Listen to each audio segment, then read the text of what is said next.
معیار ہی کمبختوں نے چینج کر دیا ہے. سمجھ میں آ رہی ہے بات؟ سارا آوے کا آوا ہی بگاڑ دیا انہوں نے. تو اب ہم اس یورپین اقوام کو سامنے رکھ کے کہتے ہیں، ہم کہتے ہیں اچھا وہ ہے جو ٹیکس ٹائم پہ دے. دیکھو وہاں گورے سارے ٹیکس کس پہ دیتے ہیں؟ ٹائم. ٹھیک ہے، یہ بھی اچھا ہونا ہے، میں اس کو نہیں برا کہہ رہا. ٹیکس دیکھو، ہمارے ہر آدمی ٹیکس چوری، وہ کیسے لائن میں چلے. ہمارے یہاں سگنل توڑ کے چلے. 2-4 چیزیں رہ گئی ہیں اچھائی کا کرائٹیریا، اور کچھ بھی نہیں ہے. اب میں آپ کو مثال دیتا ہوں جو میں اکثر دیتا ہوں، دیکھو اس کو خوب سمجھیے گا، پھر رمضان پہ آؤں گا انشاءاللہ. دیکھیں میں رمضان پہ نہیں بھی آیا نا، اب آپ خود آ جائیں گے اگر آپ کے کانسیپٹ کلیئر ہو گئے. مجھے رمضان پہ لانے کی آپ کو ضرورت نہیں ہے، خود ہی آ جائیں گے آپ. اب دیکھو میں آپ کو ایک مثال دیتا ہوں. آپ کی بچی کے لیے کوئی رشتہ لینے کے لیے آیا، آپ نے پوچھا بیٹا کیا کرتے ہو؟ میری شو روم ہے، میں یوں ہے، فلانا ہے، ڈمکانا ہے، وغیرہ ہے وغیرہ ہے. اچھا بیٹا کوئی نشہ وشہ تو نہیں کرتے؟ انکل بس میں چرس پیتا ہوں. آپ اپنی بیٹی کا رشتہ دو گے اس کو؟ بولو، آپ اس کو بولو گے nice person.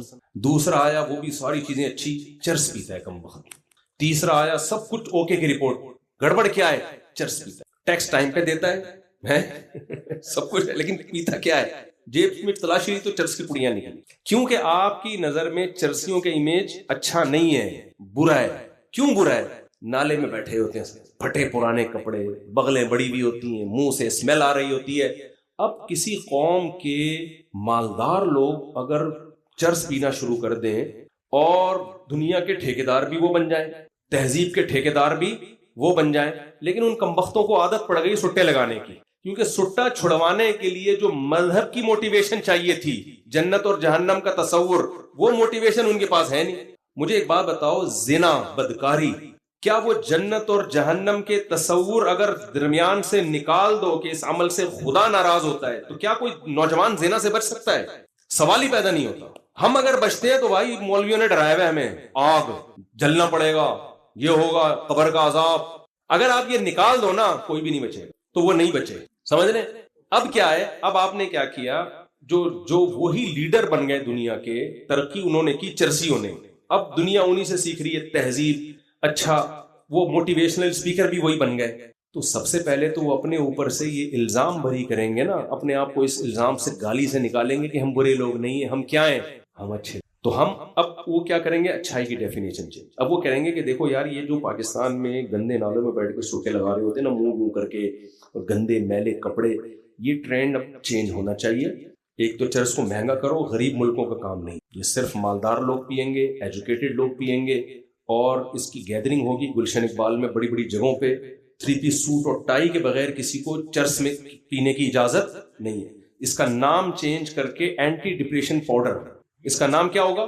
Anti depression powder. اور یہ صرف ان لوگوں کو جو بڑے بڑے دماغی کام کر رہے ہیں اور اس دماغی کام کی وجہ سے ان کو ڈپریشن. غریب کو کیا ڈپریشن ہوگی بھائی؟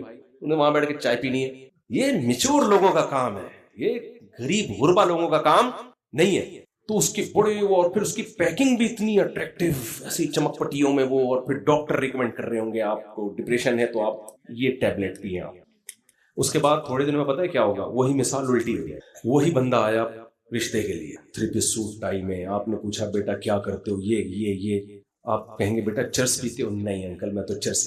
فنڈامنٹلسٹ، بنیاد پرست، دفاع ہو یہاں سے، گھٹیا انسان چرس نہیں پیتا یار. اس کا مطلب تو اتنا بنیاد پرست ہے، تو ہماری بچی کو بھی نہیں پینے دے گا. یہ تو گھٹن کے ماحول میں، یہ تو تم لگتا ہے تمہارا کو مولویوں نے تمہیں یہ گھٹن کا ماحول کس نے سکھایا ہے؟ لوگ کہتے ہیں نا مولویوں کا بڑا گھٹن کا ماحول ہوتا ہے، بیویوں کو رسیوں سے باندھ کے رکھتے ہیں، چارپائیوں سے، بڑے بڑے برقے شٹل کاک کی طرح چڑھا دیتے ہیں ان کے اوپر. یہ گھٹن کا ماحول ہے، گھٹن کا. سمجھ رہے ہیں؟ ایسا بنا کے اس کو پیش کریں گے نا کہ جو چرس نہیں پیتا ہوگا. اور پھر یہ بھی کہ دیکھو چرس والے تو چاند پہ پہنچ گئے، پھر ہمارے لبرل سیکولر لوگوں کے اخبار میں جو ہے نا مضامین چھائے ہوں گے، یوٹیوبرز آئیں گے، یہ مولویوں نے ہمیں اسی چکر میں ڈال دیا، چرس حرام، شراب حرام، زنا کیا ہے؟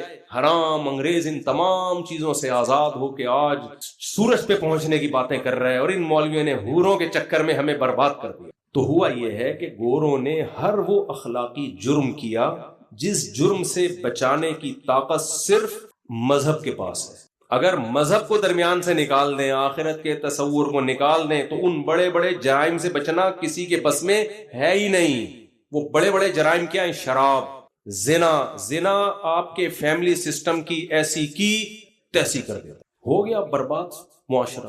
چچا مامو خالہ پھپھی تایا کیا 22